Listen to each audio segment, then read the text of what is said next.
Alrighty, so this is flying near fire air traffic, fire aviation, from the perspective of hang gliders specifically.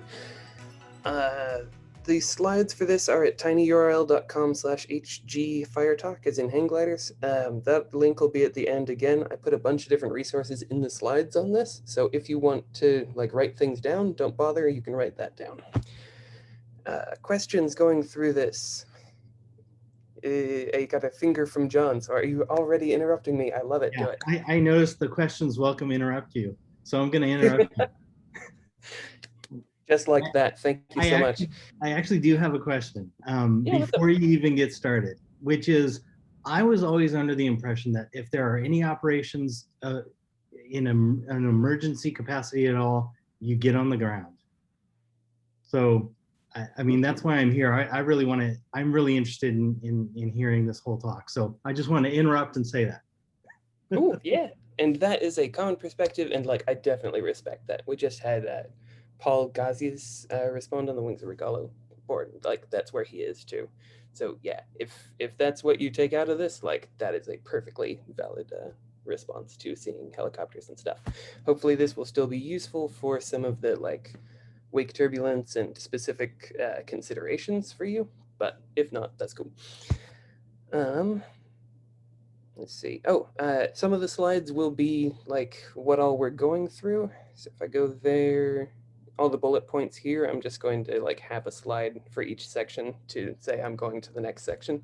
This is a very well-made slide deck. So I'll pause there for questions too, if you don't want to interrupt me mid-sentence.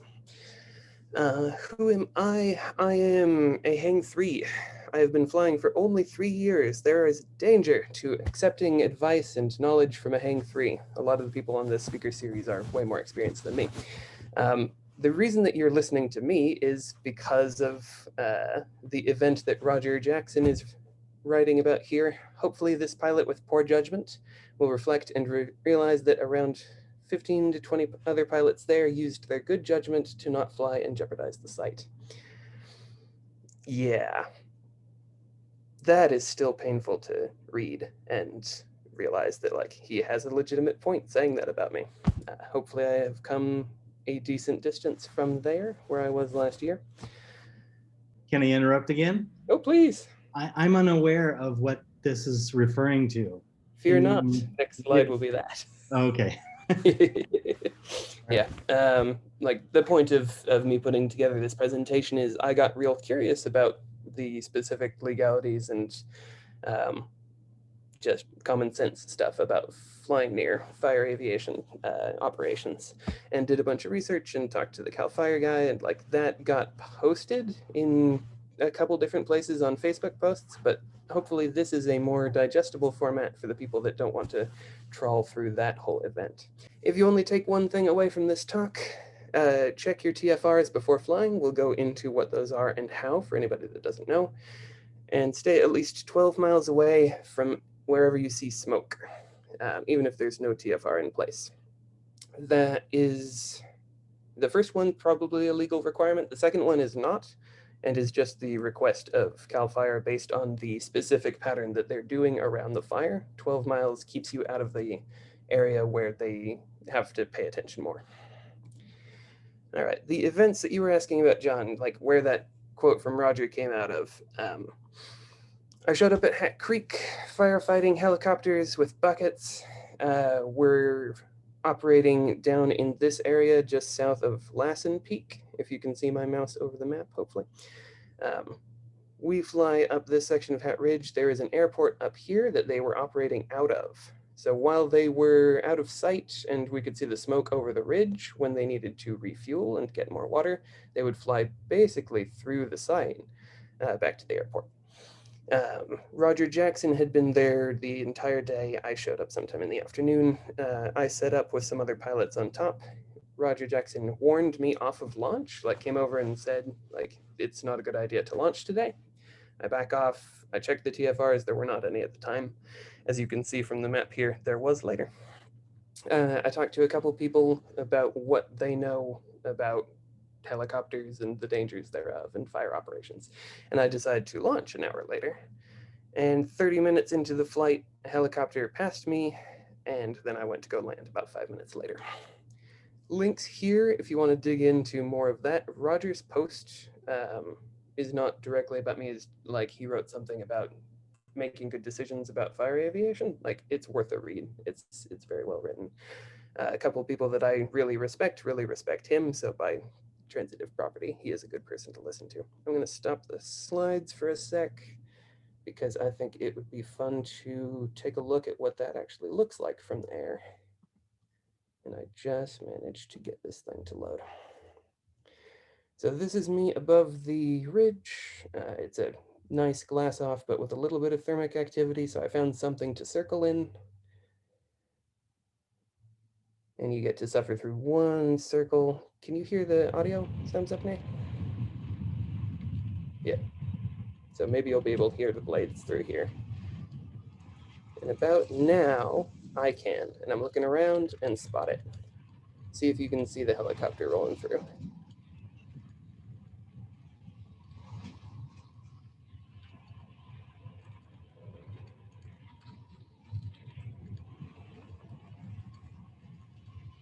For those watching, this is the guy. This is about 2 miles away, directly over the LZ and pretty low. So the people watching me fly, including Roger, got buzzed by this guy. And for those who noticed that I just checked my watch, I did have in mind at the time that because he just flew over the LZ, landing in the LZ directly after a helicopter has just destroyed the air there is not a good idea. So I know it was 5 minutes because I was waiting for 5 minutes, worried that I needed to get down, but couldn't because the air was all choppy in the place I know how to land. From this, I specifically learned that looking around for helicopters through the entire flight kind of detracts from the flight. I enjoyed it less than I thought I would.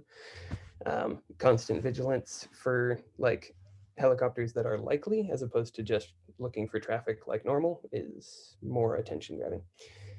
I thought that I would be able to hear them when I was on the ground. I was able to hear more like 4 or 5 miles away, and with the wind noise through my helmet, I couldn't as well as I thought. I heard him first, exited the thermal, and then spotted him. Question. I'll just interject a little experience of my own. I was told at a King Mountain competition a few years back, they had a helicopter that was flying for filming purposes. So it was going to hang way out away from us. And the pilots talked to us beforehand, gave us a little brief and said that basically when the helicopter's moving, that its blades are effectively similar to like a Cessna cutting through the air. So that the downdraft isn't nearly as much as you think affecting, like say the LZ, if they, depending on the speed of the helicopter, of course. Now, having said that, about 6 or 8 months ago, I was at Fort Funston flying, and there were two Apaches that were flying very low, about my altitude, maybe even a little less than my altitude, and out about a mile. They did not see me, and they were, one after the other. And I immediately saw them and went, oh, okay, it'll be fine. My wind is good. And regardless, I headed back from Westlake to launch. And I mean, 30 seconds or a minute, not a minute, but 30 seconds later, I felt two strong over the falls. This is in 15 to 20 mile an hour wind that's keeping me lifting. I, not that I tumbled, but it was the biggest wake I've felt, and it scared the crap out of me. And I went and landed and had a beer. Anyway, that's all I wanted to say. Yeah, thank you. No, we'll be talking about wake turbulence, and I've got videos of that. But like, I have only gotten waked by helicopters, also at Funston, a couple of times, and their conception of what strong wake versus not is, or strong rotor wash versus not is a little different than us. We're way lighter than them, so it's definitely something to consider. All right, up next, talking about what fire operations are. So for people that don't know what firefighting aviation looks like, here's a fun video. Taken from the ground, fires off to the left. This is not the first drop. That is, I want to call it a DC-10. Airplanes are not my strong suit. We'll have the stats next Yep, page. DC-10 tanker. Thanks.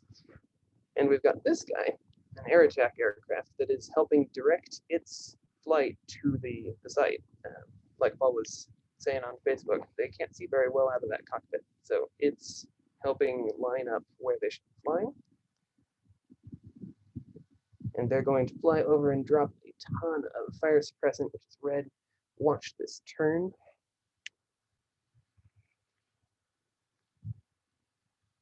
Because that's not how you usually say the maneuver at low altitudes.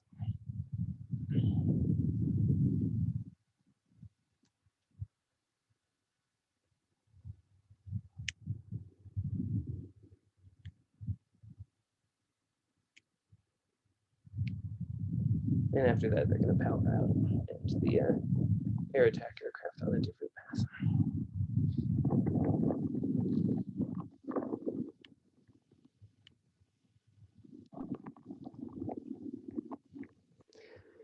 So, one of the main operations that they're doing is dropping either water or fire suppressant on top of fires. They'll do this either directly to the fire to weaken it or in front of it to like stop it advancing through the brush or woodland that is then covered in fire retardant to aid fire crews on the ground, usually in conjunction with them. This is more rare, but I'm going to go through the three most common aircraft in the fleet of the CAL FIRE crew. I think they have 6 or 8 of these. I have links for people that want to know the proper number.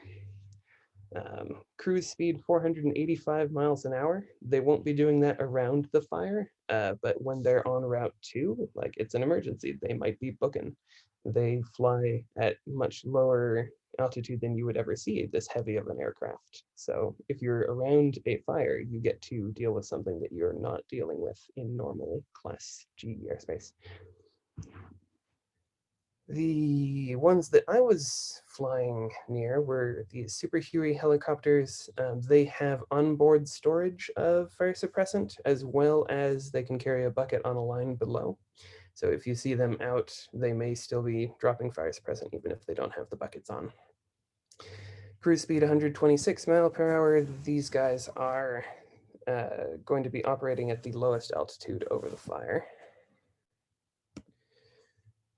And the OA-10 Bronco, I think, is what was out in front of the DC-10 there.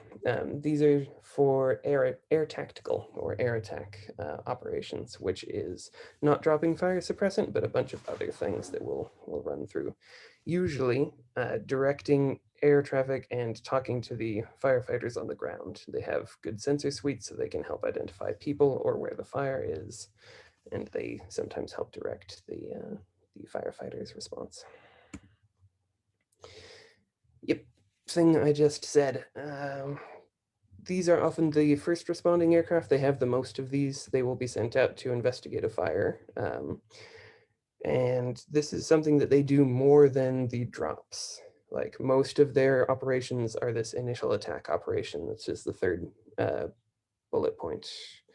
No, that's the section of the operation. Most of their operations are not dropping the fire suppressant on. Like they will be in communication. They will help like identify what a fire is, make sure that it's not spreading to other areas, and be better eyes in the sky than the firefighters would otherwise have. This the lead plane. Oh yeah, and as opposed to flying directly in front of a DC-10, sometimes they'll drop white smoke to mark where the drop should be. Didn't know I could scroll, sorry. The initial attack phase is something that the CAL FIRE chief talked about in that email exchange that I linked to and didn't actually mention. Sorry. After my event, I reached out to CAL FIRE. They were kind enough to get back to me and directed my questions towards Darren Brown, the Senior Chief of Aviation. So I have that email exchange linked from the slide before. He was very kind and went into a lot of detail and was appreciative of the us reaching out, or me reaching out, and thought that it reflected well on the hang gliding community that we care and want to be out of their way. Backfiring operations, I don't know well enough to speak about, but sometimes they light fires to stop fires, get rid of the fuel ahead of the uncontrolled blaze. Medical evacuations, including hoist rescue, is something that they do a lot. Apparently, more than 50 a year from the Cal Fire crew. That's not counting the Coast Guard that does theirs more commonly around Funston. And all of their helicopters are set up for this. So even if they're responding to a fire, like they might repurpose that aircraft to pick somebody up, or deliver firefighters to a fire. They can fit 6 people with gear in, and they will drop them out ahead to clear brush and fight the fire directly. That plus search and rescue. Even if there's a fire nearby or not, they might be out looking for a person specifically. So they might be operating not directly near the smoke. Questions on any of the CAL FIRE specific stuff? Good stuff. Next up is rules, laws, and guidelines. So yeah, a lot of the hang gliding community is if you see anyone fighting a fire in the air, please go land. Some of them are more okay with flying not terribly close to these. Silmar is if you are within 3 miles, you're too close, go land. And don't launch if they're in the area. But if they're farther than that, you can continue at your own discretion. Hat Creek is where I was flying. If there's any traffic in the area, don't fly, all in caps. I went back and checked, and it was all in caps before I did this. So the please act wisely, though, is part of the revision after. One of the differences here, and Roger mentions it as this, is Hat Creek is up Northern California in a much more fire-prone area. Silmar is more populated and cooler. So take a sec to think about where you're flying and what a fire means for that area. But yeah, the hang gliding club rules do vary a bit in terms of what they actually prohibit. Marshall, which is out of Andy Jackson, which is again populated Southern California, pretty popular site, had a firefighting operation where the helicopter was working in the canyon directly back of launch. Everybody was waiting for it, and they communicated, like the helicopter flew up and talked to them over the loudspeaker. So sometimes they will find that like okay to do. Obviously, you don't expect that kind of treatment. They're busy and working, but this was sweet of these pilots to do. Was this, Bailey, was this from just a couple weeks ago at Marshall? No, or this is is a while ago? Story. Okay. There was a fire recently on the road up to launch, but I don't want to get off topic, so go ahead. Gotcha. No, more stories fit in the talk just fine, I think, if you do want to share. The actual law involved, not aviation specific, is prohibited acts from the Code of Federal Regulations for public lands. Unless permitted in writing, you're prohibited to do a bunch of different things. Resist or interfere with the efforts of firefighters to extinguish a fire. If you get in their way, and often this is what they will do for drone operators who are flying and shut down a operation. Words are hard. This is this is one of the laws that you have violated. This is their go-to. Fire traffic control is a nice article from flightsafety.org, mostly about drones. Part 103 also covers this in a more general way. You can't do anything that's hazardous to persons or property. Obviously, shutting down a fire operation endangers both. And on top of that, you have to be yielding to all aircraft. So as they're coming through or as they're fighting the fires, you need to get out of their way because you're a Part 103 aircraft. You lose to everything except Part 103 with an engine. The guidelines from CAL FIRE, interestingly, are 7 nautical miles. We'll again get into where that number comes from, but this is published on their website. The vast majority of the fires that they're responding to are initial attack fires, which means that they're in the first, handful of hours. It means that for most of their operations, there will not be a TFR filed because everybody that's in the air, like, would have checked TFRs before it meant anything. So they'll usually file a TFR for an extended attack, which is if it goes more than a day. And they can pretty quickly, according to Darren. Like there's some delay in getting the TFR actually published once they file it, but it's pretty easy and streamlined as these things go. Hey, Bailey, along those lines, you can have pop-up TFRs that happen in minutes. And the only way you'll find out about them is if you happen to be looking at your copy of ForeFlight on your iPad, if you're flying in an airplane, or the flight service may let you know that there is a TFR that's popped up in the area. But since we don't really communicate with either one of those two sources, we don't have access to that information. So yeah, it can happen pretty quick. Happens a lot, actually. What does the acronym stand for, TFR? Temporary flight restriction. Thank you. Yeah. I need to put more of this information in order. Temporary flight restrictions. Thank you for asking. There's a website to check. Like Takeo was saying, this is integrated with some other apps that are nicer and visual and things that you can fly with if you're a particularly motivated hang glider, or pretty commonly for pilots. Go up to skyvector.com. Sure, why not? And you'll have Northern California. So go ahead and zoom in on Northern California. Actually, all those red areas that you see, anything where you see a red circle, there's typically one up near Sacramento. You zoomed out too far. Zoom in, zoom in. Gotta go to the United States. Oh my God. There you go. Keep going. Keep going. Nope, zoomed in too close. Okay, right there. Right, so click on it. Once you click on it, you can actually take a look at what the TFR is, why it's there. And you'll see some TFRs down south, and those are for fires. So SkyVector is a good way. But the TFR website that you had originally linked, that's the official data source.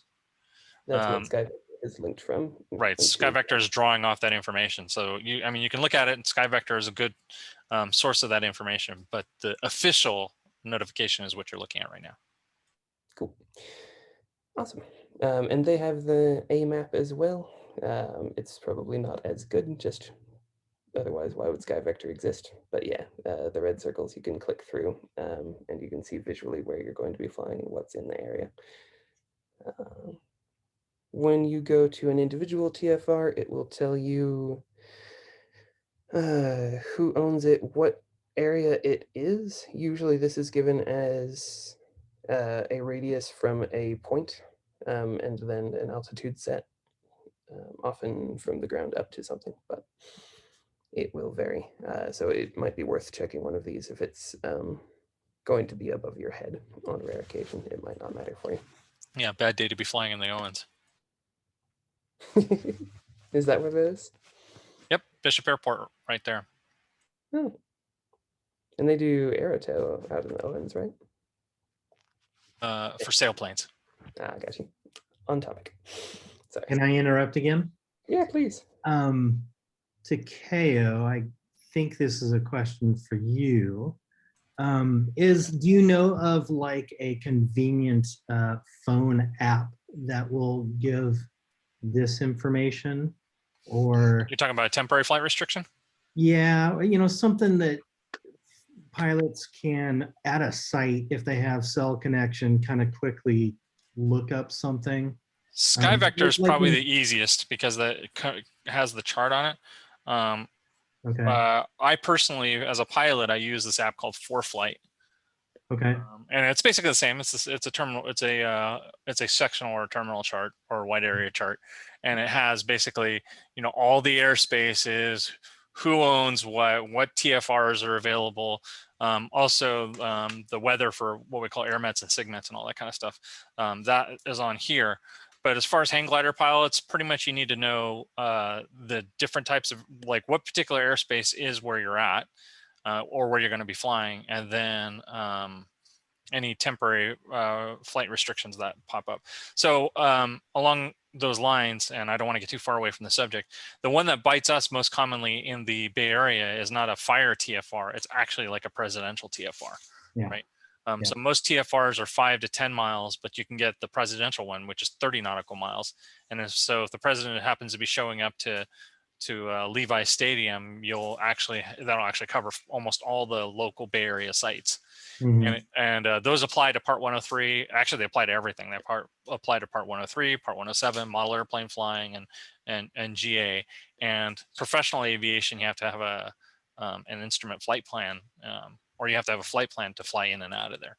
So yeah, those are things that you need to know. But SkyVector is generally the easiest way to figure that information out.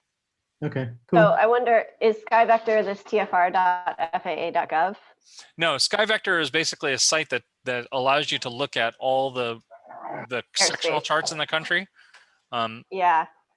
All the aeronautical charts in the country, and it just happens to draw the TFR information out of the TFR website, tfr.gov website, and display it graphically, right? But it's convenient enough on So a small device like a phone. Yeah, and you can zoom in. So like, obviously, like Bailey's having trouble with the scroll wheel here, but actually, kind of go down to where Texas at, right where it meets the Rio Grande. Okay, so you have a TFR there, right? And the reason why is because like people are using drones to smuggle drugs across the Mexican-Texas border, right? Yeah. So yeah, there's so you'll see all that. You'll have sports TFRs that pop up in the Bay Area as well. So again, I don't want to get too far off topic. We can talk about that in the question and answer later. Yeah, I was just going to add to maybe a solution for JT's question about, is there an app, is maybe just to create a shortcut link. You can create like a little icon on your phone with this website, and then wherever you're flying, just give it a look. Yeah, that's a good idea. I use ForeFlight primarily because I'm a GA pilot, and so I use it in the cockpit. But it's also a paid subscription.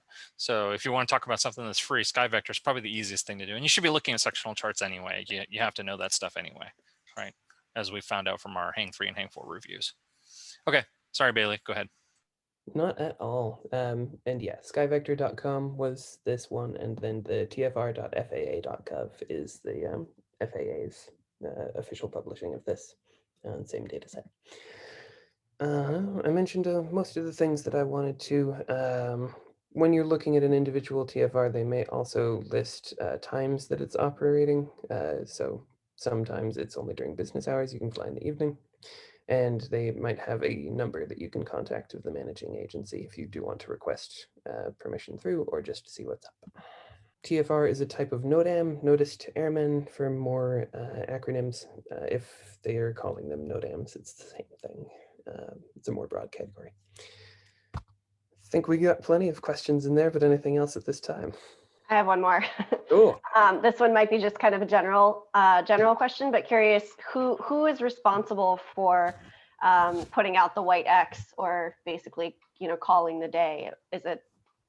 Do we know kind of who has that authority, or what that chain of communication is in general? And I guess the specific example I'm thinking of is the fire that I mentioned a couple weeks ago on the road up to Crestline, because I think I had just landed as the smoke started coming up, and shortly after it, went from a little bit of smoke to a whole lot of smoke. I'm not sure who at Andy Jackson put the X out, but they put the X out, and I would say fewer than half of the remaining pilots actually even knew what that meant. Mm-hmm. Which was a little surprising. People landed, they're like, why is there a big X in the field? But yeah, anyway, the direct question is just, who do we as a hang gliding organization have like a standard operating procedure for calling it? It'll be site specific. If I'm remembering right from the site rules for Andy Jackson, it's club members that are hang 4s or above can do that, but I could be wrong. Yeah, let me field that a little bit, because I do deal with it. So along those lines, we actually had a big problem at Ed 11 where those rules were not understood by everyone, and there was a communication breakdown. So basically, anybody's supposed to put out the white X that if it's called for, right? In the case of Ed 11, but not only did they not know where the white X was, or the white X, they didn't know where it was. They didn't know where to put it, and like the fact that it needed to be done wasn't even on people's minds. So like there's kind of a big problem with communications with regards to emergency procedures. And this is pretty much every club that I've encountered has that problem. So if we have some sort of emergency at any one of our Bay Area sites, can everybody say definitively what needs to be done? I'm guessing that almost nobody knows what needs to be done. So yeah, it's incumbent on everybody to study the emergency procedures for where they fly. Mhm. And the white X specifically, I think, comes from like what people draw on runways on actual airports. If it's a permanently closed runway, they'll paint a white X to tell people not to land Yeah, there. it's typically white, or it's actually a yellow X, as I recall. Or no, it's a white X. Sorry, yeah, it's a white X. Yeah. Yeah. So it's a closed airfield. Yeah. Mm-hmm. Yeah. And they have the same X on model RC airfields for Yes. a couple of ones around here. So those of us knucklehead airplane pilots don't land on them. Yep, it's a little small for you, is all. All right. Well, I could do it, but this is a safety talk. I will thank you to take a different. Yeah. Yes, sir. Yes, sir. When I reached out to the CAL FIRE guy, apologies, I mentioned this terribly out of order. Slides. Senior Chief of Aviation Dennis Brown. Sweet, sweet dude. That was linked there. This is linked here. This is just a shared drive of the email exchange, but I'm gonna go through here one or a few of the specific things that he said that are more widely useful. He also gave permission for me to share that exchange.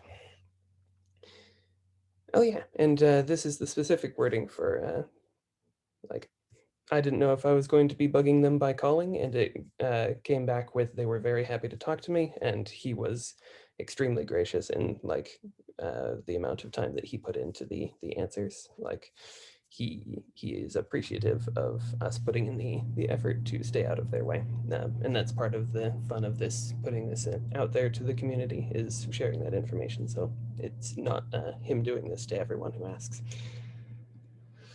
CAL FIRE TFRs. Yeah, if we have an incident that we feel is going to extend for a protracted amount of time, a couple days or more, or is an area of concern with non-participating traffic, glider port, hang gliding area, airport, then a TFR is requested from them to the FAA. And yeah, relatively quick, but getting the official note out might take some time depending on the FAA workload. So there's humans involved. It's not an automated process that they can just fire off, but they're pretty good at it. And yeah, we still need to check NOTAMs. And that should be something that is common for hang gliders. I would love to see that more. I think I mentioned this before too. TFRs don't cover the initial attack. If there's visible smoke showing in California from a new wildland fire, you can bet that we will have an aircraft headed to it very quickly. That was not my expectation of how they responded to this. But yeah, the initial attack aircraft, the light aircraft that don't drop things, they're sending them off apparently that commonly. So for your own evaluation of how likely it is that there will be aircraft, if you see a pillar of smoke, probably. Let's see. Other things in here, yeah. Common sense, please, is the tone of his request. This happens quite often with recreational drones, not so much with hang gliders. That is a wonderful image for us to maintain. That is something that's not terribly difficult to screw up. When he says that it happens quite often with recreational drones, that's about 8 a year. So one incident is significant in this estimation. The Cajon Pass is a little bit north of Andy Jackson, so I'm not sure exactly what happened there, but he remembered it. CAL FIRE and separation. His personal answer, again, this is not official in any way. When I asked how much distance I should leave between me and his helicopters, 2 miles would be good. And in the context of that, he also said the FAA, a near midair collision is defined as within 500 feet to another aircraft. So as a hang glider, like I'm sure this is things that people that fly planes know, to some extent or another, but as a hang glider, like I pass within 50 feet of other aircraft just fine over at Funston. When you're ridge soaring with other hang gliders going the same speed, it's a lot more comfortable than what they typically like to maintain in planes. His aircraft are going over 100 miles an hour easily. The big ones more than 400 miles an hour, which is just mind-boggling to me. So they like the larger separation. IFR flight, the traffic or the controllers will try and keep separation to at least 5 miles. They drop that to 3 miles when they have good radar, or 2.5 miles just between planes on final approach. And this is just if you're at the same altitude. So one of the things that I was happily is above the helicopter. That means its rotor wash is not going to fall down into me. This also means that it can pass under me just fine. A lot better than it can pass over me just fine. So that helps with the separation is if you're able to maintain a lot of altitude, you have more options. Hey, Bailey, let me support you on this. Your last line, you don't feel confident in the info. Your statement is exactly as it's written in the Aeronautical Information Manual, the AIM 4-4-11. Okay, so that's where the IFR separation standards come from. Perfect. And yeah, since I included that on this slide, like anyone here, in addition to this information, like is there context you'd like to add to whoever will hear this about how far apart things are comfortably? Yeah, actually, there is one little bit of information that is useful, and when I break this down, actually for the opposite way, from how I explain things for airplane pilots as far as hang gliders go. So at the typical trim speed of most hang gliders, 20 to 25 miles an hour, you think about it, a 3 mile or 1 mile visibility gives us 3 minutes of flying time, right? So 3 miles gives us 9 minutes of flying time.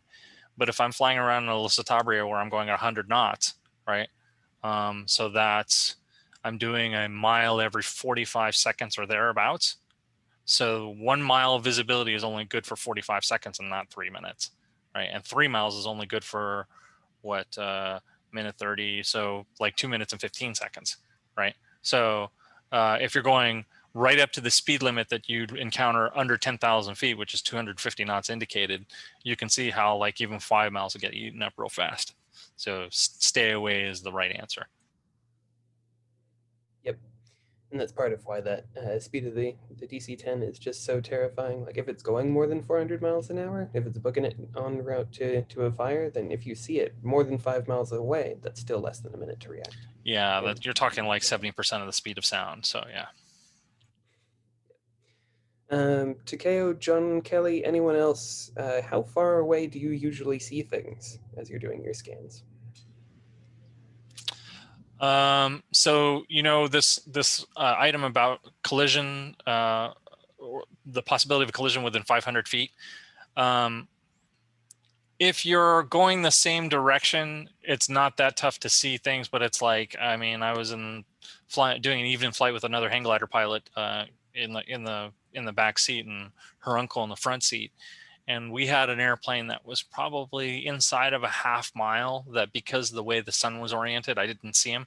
I was only alerted to it by by radar, right? So by flight following. So they told me that they were same altitude, half mile distance, and to keep or to turn to avoid the traffic. And only when he went wing up did I see him. But I've also seen hang gliders at something like 6.5 miles. Right. So I'll be coming up the bay and I'll be over San Mateo and I'll be able to see hang gliders over Westlake. Right. So it all depends. It's very situational, light, and my eyes are not particularly good anyway. People with better eyes can see further. Yeah, it totally depends. I'd say, it depends on the position of the sun. If you're flying towards the sun, I mean, a lot of time you're just kind of hoping in a way, because you can't see too much. And sailplanes are another thing. They are very hard to see, just their proportions. So it's probably more often that you don't see them and you're just not even aware that they're out there, more times than not, I would think. I guess this is kind of an interesting conversation because John Kelly, you and I were in the air at the same time. I was in a hang glider and you were in a Cessna. Did you see me over New Jerusalem? Or no? Yeah, I did. Okay. And actually I knew I was getting close because I could see Masayo's glider on the ground from about 10 miles away. Yeah, that orange does help. Plus So one it for all visible depends. gliders, people. No kidding. And the reflective little patches they put on front. Yeah, those are I'd like very visible. I'd like to add, as a hang glider pilot, as we all are, that when you do see aircraft approaching your, powered aircraft approaching your vicinity, I find it important to make your presence known by wing up, flash those colors, turn several times. I've had several incidents over the last 15 years where, everything from an Apache helicopter coming straight in perpendicular to the coast and at the last second sees us and does an evasive maneuver, which is really cool to watch, but also terrifying to realize that he didn't see us until that moment.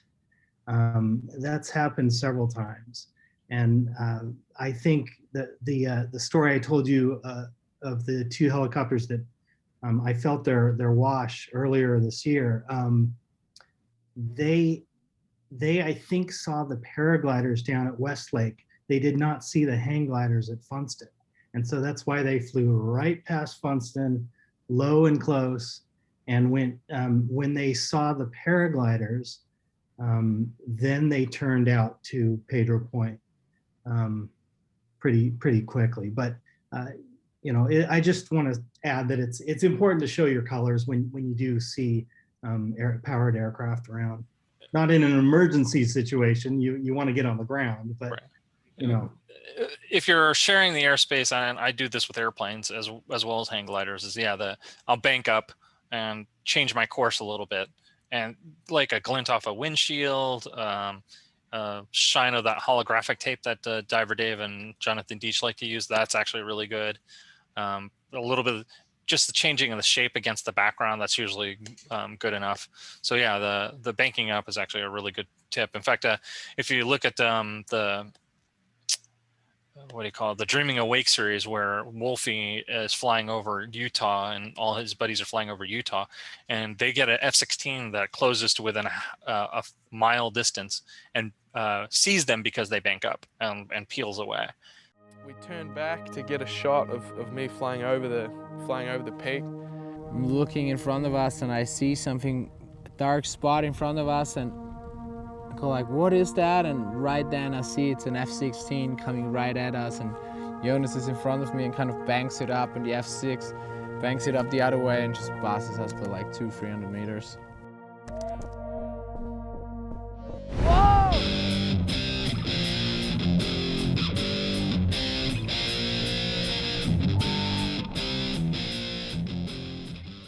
Like when you're flying fast, it's like you don't get a chance to look at any one direction for a great amount of time. So banking up does help people see you.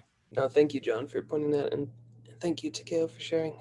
In the context of this, though, I'd like to add that banking up, making yourself more visible, helps you not get hit, but might put them at risk more than your usual aircraft. These are aircraft that are going to be operating at close to max capacity for anything that's carrying water or fire retardant.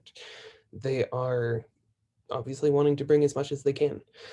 They're going to be flying low and slow. The helicopters have a suspended weight below them, which just adds a level of control complexity similar to driving with a trailer. Any strong evasive maneuvers is going to induce an oscillation that can be hard for them to recover from. So yes, absolutely, raise a wing to not get hit by aircraft in general. When you're planning your routes and what options you have in the context of firefighters, like, don't plan on them being able to avoid you. If you ask them to, if you put them in that situation, it can be dangerous. Excellent point. One of the things I asked Dennis was, should we call them? Can we call them, and should we call them to let them know that we're out flying? His answer was, yeah, for Hat Creek Rim, for other operations you operate out of, you could contact the local dispatch center and let them know. They may appreciate it, or if they didn't, they'd let you know that it wasn't needed. Dispatch centers, this is why I have a link to these slides. Fire.ca.gov is the CAL FIRE website. They just list the dispatch centers by region. Let's see, Northern Region units. Yep. And then trying to figure out what region you want. I have no idea how to find this better than just CAL FIRE region map, if you want to Google that or link these slides. But it's going to be the control region. So Hat Creek is somewhere around here. I checked and it's within the SHU region. So you look it up on this map. Where is SHU? Shasta Trinity. And they give you this number. I was worried for a sec that this was like just the unit chief's number, but no, this is the Shasta County Fire Department headquarters, and they are able to get a message out to the fire aviation group if they're out training, if they're responding to a fire. So in the event that they're out doing a training operation, or you just want to know what they're doing and how long that they'll be doing it for, you can reach out. If you do, I think it's morally on you to then share that information so that they get the least calls as possible. And please remember that this is like similar to calling the non-emergency police number. They're busy. Questions on that? I know I went through those pages real quick. Let me see. Yay, I get to talk about the fire traffic area pattern. So when I talk about where does the 12 and 7 miles numbers come from, this is the thing. CAL FIRE and the US Forest Service, which does fire aviation in California as well. CAL FIRE, when I called them, were again happy to talk to me and pointed out that they can speak to what their aircraft are doing, but the US Forest Service is also operating and you might want to check with them. They coordinate using this traffic pattern. It's not a regulatory airspace, it's not a TFR. It's not anything recognized by the FAA. It's just what they agree to fly in. And it's in place the moment an incident aircraft is dispatched. So that first non-droppy aircraft starts flying in this pattern, starts talking to other aircraft in this pattern. Links to the proper slide, but here is a pretty picture. It's centered around the fire, around the source of smoke or thereabouts. All the altitudes are relative to the ground. Within this 5-mile radius column, the first 500 feet are helicopters. None of the droppy aircraft, air bombers, there's better names for these.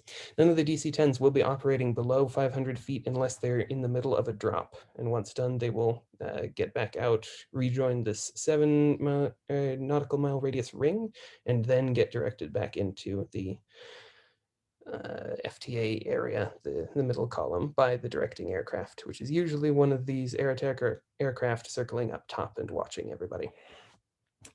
The middle group is where the tankers maneuver and set up and then begin to drop down. And they orbit up at 1,500 feet above ground level. For their own planes, if they are not in radio contact, they don't let them get closer than this 7 nautical mile ring. They need to be in contact with the directing aircraft before they can come in and get a better look or fight the fire. And they have this initial contact ring as they're showing up before they get directed in and given directions. Directed on directions. Before they get told where to go, they start flying 12 miles ring around the fire. So this is why you want to be more than 12 miles away. All of this they're doing in non-theirs airspace. It's not an FTA. They do have to be looking for traffic because some guy in a Cessna could just go through. He's allowed. But this is the area where they're going to be paying the most attention. They're going to have the least attention available to try and look for traffic. So it's great to be out of their way for this section. Questions here? All right, talking next about specific risks, wake turbulence. So for helicopters, and we'll be talking about wake and downwash separately. The slower and heavier an aircraft it is, the less it is moving forward, the more it stirs up the air. So yes, when a helicopter is booking, going 100 miles an hour straight forward, it does kind of act like a Cessna wing. It gets the same kind of circly rotors off the sides that spread out a bit and go down more like a wake. When it's hovering, it's violent. The FAA did tests to see how fast it sunk in the air. That's something we'll talk about with plane wake. It sinks at a fairly predictable rate. Helicopters, not so much. Some of it stayed at the same altitude. Some of it did go down at 300 feet a minute, maybe.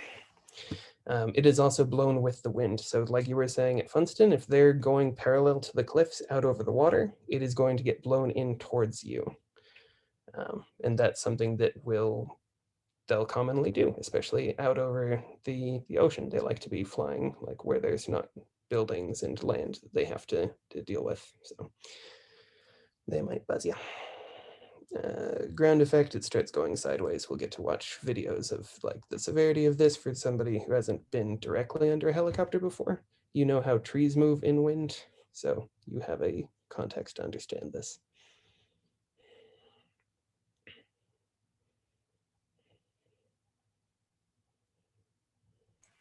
And if you haven't ever been in this position, it's pretty intense. Yeah. I love the ones where there's any dust on the ground too, and just the camera is blind after 10 seconds. We had a vehicle flipped over. All right, this one, just to head off anybody who's worried, in deference to people that know more about this than me, I'm not going to show anyone get hurt in any of my talks. This is a near miss incident where we have a helicopter departing an airport and a fixed wing aircraft coming in right after him. Like,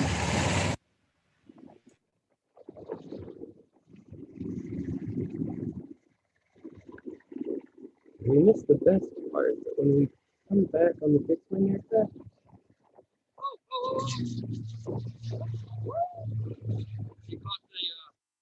yeah, he did. I have a story about that later. That happened to you in training too. Yep. Rotor is going to exist and it will dissipate over time, but the fresher it is, like when it flew, when the helicopter near me flew directly over the LZ, the most active that air is going to be. So if they have gone through and you're near getting waked, it might be fair to just run away downwind. Even if it catches you later, it'll be weaker when it does. And please give it time before you fly through the area that a helicopter's been in.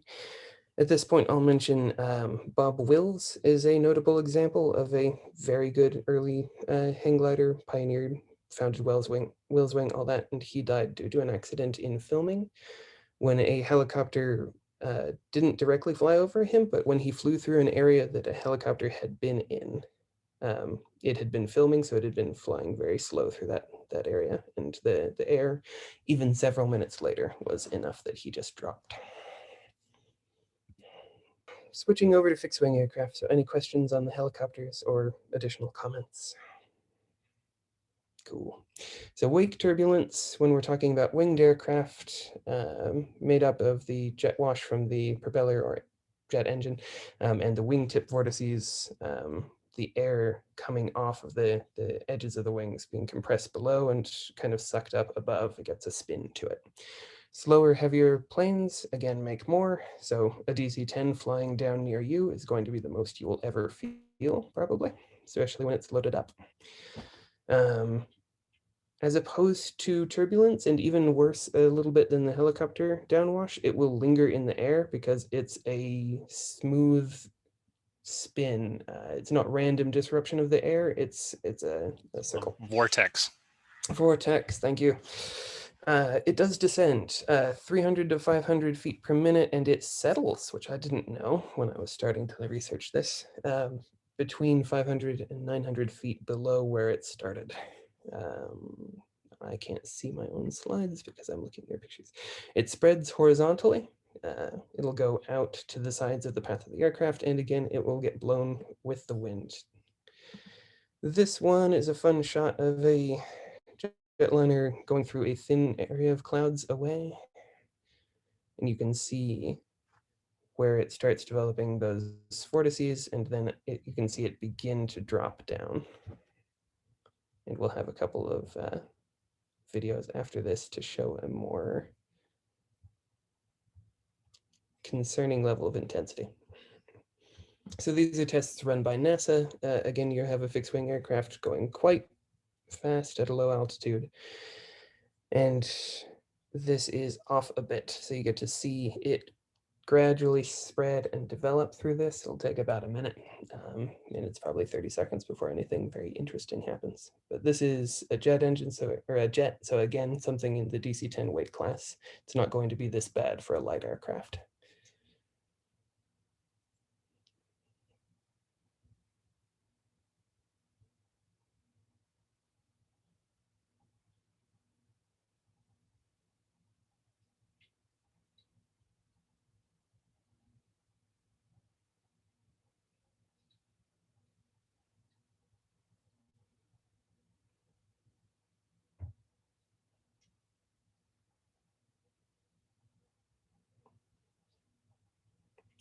And in addition to that falling over the cliffs feeling that John was describing, you can imagine that in something that's spinning like that can induce a roll, it can dump you forward. More to show the severity that can come with this. This one, we don't get to watch it develop as much, but again, when they were doing this experiments, you can get this quite severe. And once it reaches the ground, it can just sit there, not sink immediately into it and get dissipated.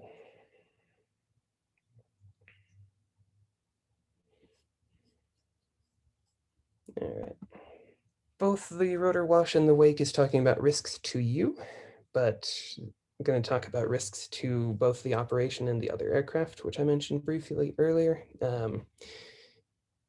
They put out this, the Department of Agriculture puts out this nice poster for drone operators. If you fly, we can't. Please do not fly near their fire operations. Usually what will happen is not a problem with them maneuvering away or a problem with an actual crash incident. It's that they see it and then they shut down the operation because they can't contact you. They can't like call you on the radio and ask you to get out of the way. This can delay a search and rescue. Time is very important in those and the like percentages of success. It can mean that they don't deliver firefighters to a fire, or just the fire has more time to grow before they start dumping on it. So the impact of you being up there, even if you just get seen and they back off a little, can be severe in a way you don't see. Risks to the aircraft themselves. Again, these are low and slow. They're close to their maximum weight, which means that they have the least leeway in terms of maneuvering. The slower they are, the less margin they have. Helicopters with suspended loads, I have a video for that too. They're getting better at it, but one of the problems that they face is that they can't see the load suspended below them. Can you all see this video okay? So they're developing technology. This is a test of one of those where it tells them where the load is below them and lets them recover a little bit. Don't need music. But the helicopter will be rolling, I suppose, side to side in order to counter the motion of this once the oscillation starts. Firefighting aircraft do insane maneuvers. Like there are some great videos of the helicopters, especially when they're picking up people that need evacuation from the fire. Like they'll come down in a little cul-de-sac with street lights on every side and trees blowing in their own rotor wash above and to the sides of their rotors, and like touch down, pick up the person, get out, and the fire is coming this way. But this is a risk that they choose to do when human life would be lost otherwise. They also do a lot that's not nearly as visible to mitigate risk. You get a story about a search and rescue crash in IFR that was an incident. I don't know when or where, sorry. This was an actual loss of life incident. A helicopter was able to find someone, a hiker that was out search and rescue on a very cold night. IFR conditions were coming in, IMC. was blowing in, but they found the person, they touched down, they were able to get one of their people down to them and get them back to the helicopter. And just taking off into slightly bad IMC and one instrument failure was enough that they crashed on the way back to the airport. And one of the learnings that they were telling their own people that they were trying to like get away from this is they didn't need to take off. Once they found the person, they were safely in the helicopter and they have the like hot packs and space blankets and whatnot. Like that's good enough. They don't need to take the additional risk to get back, even though it's a fairly minor one. All right, any questions on that section or additional comments? Cool, we are nearing the end. There is a really nice paper named The Limits of See and Avoid. This is something that I also didn't know and got to learn in doing the research for this talk, but the helicopter that I saw that was going sideways in the camera view, I can see better because of that side-to-side motion. Like my eyes are designed to pick up motion. When you're on a collision course with a plane, even if you're going in the same direction or thing, if you're going to collide, it's not moving in your view screen.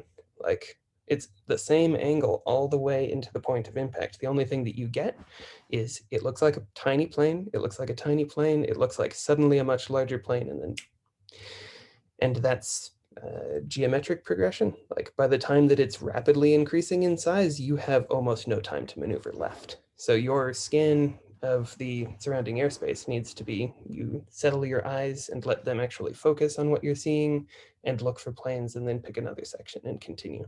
The ones that you are going to hit are going to be less or harder to see. We talked a bit about the limits of maneuvering, but yeah, I'm on a Falcon.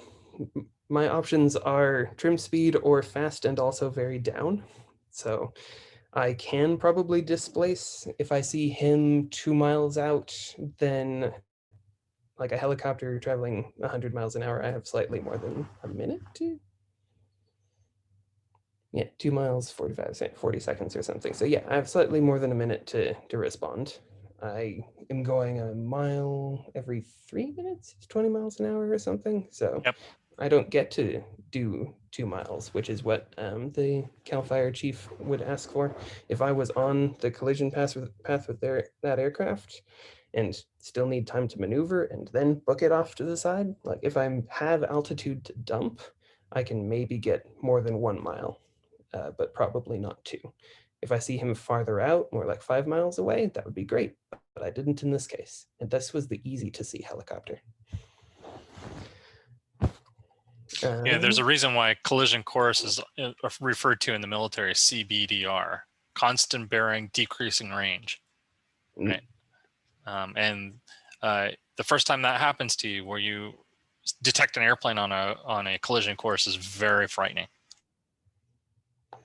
Makes sense. Yeah, I haven't had the pleasure yet, and I'm quite glad of that. One good thing within the FTA area, if you're that close to a fire, they're going to be slowing down, partially to give themselves time to maneuver in that small of a space. So the ones that can go 400 miles an hour probably won't when they're close to the fire. Alrighty. In addition to all of the safety stuff, I'd like to share a couple of my takeaways from this specific incident here. If I'm going to go against the advice of other pilots, I need to put in the time to fully justify my decision. So like if I have at the end of this decided that I'm still going to fly when fire aviation traffic is some miles away, like 20, 30 miles away from the site, like I need to take the time to choose that properly.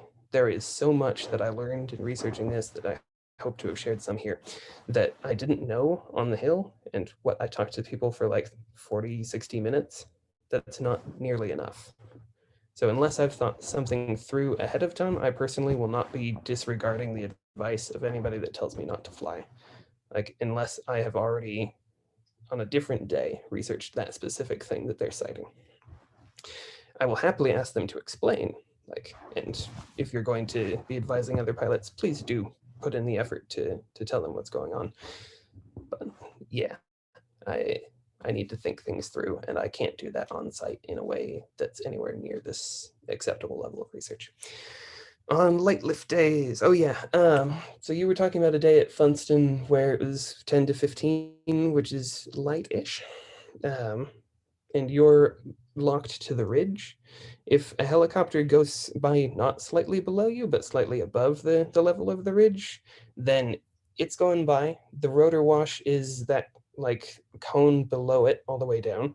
And then that like cone sheet gets blown with the wind into the ridge. There is nowhere that you can be or get to other than diving to the beach under it that will not get hit by that rotor wash. So the day that I was out with the helicopter was strong in a way where I was more than 1,000 feet above it, and that was good. If it was a lighter day and I'm locked into a smaller soarable area, then that means if a helicopter comes by on the wrong path, I'm ditching back over the hill or diving into the trees, neither of which are very good options. I promised somebody this, and honestly, I needed it to balance out the quote that I put at the beginning. In this case, says Dennis from CAL FIRE, I see that you did nothing wrong. He cited that his aircraft had to be operating on see and avoid principles because they fly with other aircraft that don't have the collision avoidance systems that their aircraft do, and Part 103 folks. Like if I'm just along the route, if I was within too close to an airport or a site where they were refueling even from like a lake or something, or something where I could be a distraction, then that's one thing. But if I'm just along the route, he doesn't think it's an issue for me to be out flying. Clearly, I think that I was in the wrong for disregarding the locals' advice, and I have ended up with I would not fly again even on this specific day's conditions. While it was strong enough, I didn't have a radio, and the locals were asking me not to. Roger has put a lot more work into that site than I have. So even though it's not his in a legal sense, like I will do the right thing, be polite, and not potentially lose his site. That's another thing where I'm not the best person to speak to, but people get worried about even reaching out to CAL FIRE. Like, does the question mean that we're going to like gain the ire of the public and lose the site?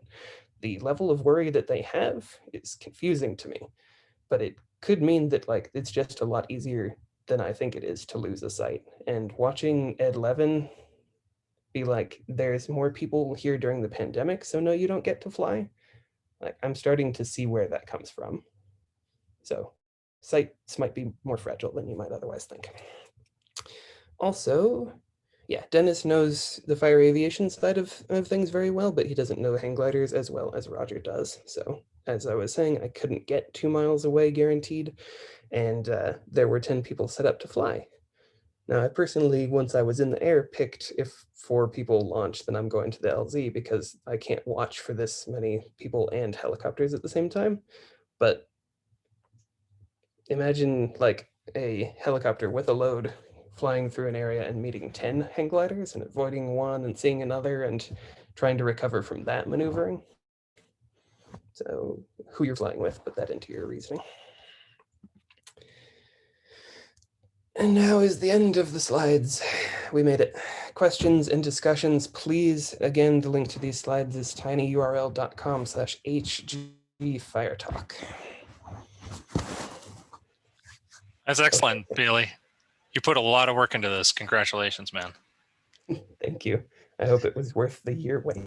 Oh no, it's fantastic. Actually, I think it's since the year's Hat Creek trips are kicking off, it's a good thing. It's also good for other people in the other areas because, as you say, nobody's had the conversation with the actual primaries. And this kind of brings up a good point. Like we should have like, as a flying community, like in the Bay Area or even in Southern California, we should know who the field service district office is for the FAA, and we should know like all these people. In fact, like when we have barbecues and things like that, we should invite some of these people out, like the fire guys and the rescue guys, right? Because it's like we're going to be depending on them if it comes down to it anyway, right? So I think that actually it's a healthy conversation. Who knows? We might even be able to get a few of them into the community, right? And that would help even more, right? Because they're an ambassador for their end, and if they come to fly, then they become an ambassador for us to their side, right? Just like the Yosemite and how the Yosemite monitors work. So yeah. Oh, story of wake turbulence. I'm a brand new, probably 5 to 10 hour solo time student pilot. I'm flying a Citabria at Palo Alto Airport. I take off. I'm about 200 or 300 feet AGL on the departure end of runway 31. And I have a helicopter, a Robinson R-44, cross directly in front of me. At the time, it looked extremely close, but now I think about it, it was probably 100 yards or 200 yards away. But that's still within collision distance, right? Because I dealt with wake turbulence with other hang gliders and paragliders at Funston, I knew I had to increase speed to increase controllability. But when the helicopter crossed in front of me and he wasn't fully in translational lift, the wake turbulence turned me more than 90 degrees. So I'm at 300 AGL in an airplane, and I'm banked up pretty much like that. I still remember distinctly looking down the right wing and underneath the center line of the runway. So I could see basically where I was, but then also the other side of the runway. So I knew it was banked more than 90 degrees. I briefly considered rolling the airplane all the way around, but at 300 feet, that's not going to happen. So stepped on the added power, stepped on the left rudder, left aileron, and rolled the airplane back upright. And the tower controller apologized for clearing the guy too soon. But I'm in an airplane. The gross weight is, I think my gross weight at the time was like 1,400 pounds, right? I'm running 115 horsepower. I have flight controls, and it rolled me like that. So the incident I had a couple of months ago where there's helicopters flying at the stables at Funston. When that helicopter dropped his nose at me, it looked like he was going to translate into me. That scared the crap out of me. So like helicopters and hang gliders, it's nothing to mess with. It will fold you up like a origami crane, right? So anybody got any other questions? No questions, just kudos. That was well done. So thanks for sharing your information. Thank you. Yeah, thanks, Bailey. Something I haven't really thought about much, so appreciate it. Well, more awareness, especially hopefully going to Hat Creek soon. So, and other sites, but thank you. Happy to.